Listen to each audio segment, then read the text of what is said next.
Okay, we're gonna start the weaves here, but first we need to understand the clock. So pause here and look at this picture.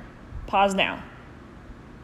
Okay, now that you've looked at it, you'll see that the 12 o'clock is the straight on approach, 6 o'clock is where we reward, and the 3 and the 9 is where you're gonna see me starting my dog in this first step here.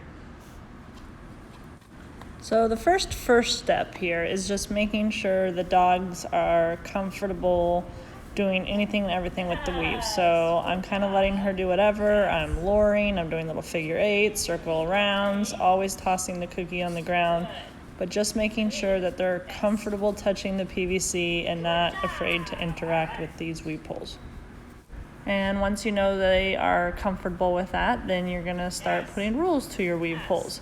So we're gonna have that first pull on the left shoulder for a correct weave entry, and no matter what venue or what weave entries you're gonna see the most, it's important to teach the dog to wrap the pull tightly and that they learn to collect. So even if you will mainly see straight on weave pulls, this method is geared to teach the dog how to get in themselves and work it independently and collect their bodies down. So we are going to start at that 3 o'clock and 9 o'clock hour, and you see here I'm doing 3 o'clock, and we are working the dog on learning how to wrap that pull. Yes. And now I move to the 9 o'clock hour, and now she's basically wrapping the second pull.